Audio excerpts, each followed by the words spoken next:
My name's Rob Wainwright. I'm married, 3 children. I live in a village just outside Northampton. Now, I was first diagnosed with epilepsy in September 2009, so for me it's come on quite late in life. Before I was diagnosed, I had a seizure at home one evening. I was sitting downstairs, felt very, very strange. Went upstairs, sat in the bathroom upstairs for some reason, passed out, woke up in my bedroom, face down on the carpet. And then 2 days later I had a seizure at work, which put me in the hospital. And I saw a specialist a week after that, and within 2 minutes he'd diagnosed me with epilepsy. There's no family history as far as I'm aware. I've talked to parents and aunts and uncles, and there doesn't appear to be. So it just appears to have come out of the blue. When I was diagnosed with epilepsy, I was almost relieved because I'd had a couple of weeks since my first seizure to seeing the specialist, and I'd convinced myself there's lots of horrible things, that maybe it was a brain tumour or some terminal condition that would very much affect my lifestyle.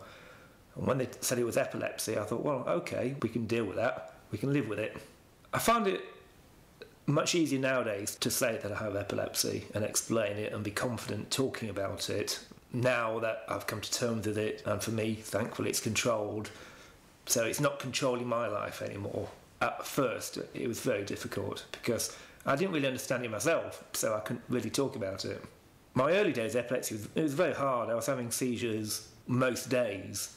It was just felt horrible because you weren't in control. You knew that something was going to happen, but you didn't know where, you didn't know when, and you felt like just lying in bed and not really doing anything.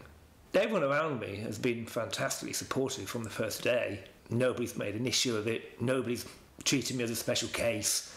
People have just helped me live my life as I've needed to live it and helped me with the adjustments which have had to take place. People's reaction to epilepsy, I think, is surprise. You're not this person that's got a mark on their forehead, you could tell they're epilepsy. It's surprise, oh, you have epilepsy. Well, you seem to be a completely normal person living a normal life.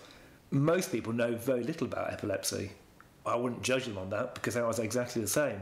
There isn't a lot of information out there. It's not one of the big conditions that has a lot of coverage, has a lot of information, so people really don't know what to think about epilepsy. I think people think if you have epilepsy that's it, you can't live the life you've previously been living. If I was to talk about epilepsy, I suppose there's 2 messages. To those people who have been recently diagnosed, you would say that it's not the end of the world. You can live with it. Okay, it's never going to go away. You can't be cured of it, but it's not going to stop you. And to the general world, just to say that it's a complex condition, everybody's situation is different. You can't take any assumptions. I'm very, very lucky that my seizures are under control. I have my driver's licence back, thankfully, after a 4.5-year break from driving. So yes, my life is just as it was beforehand.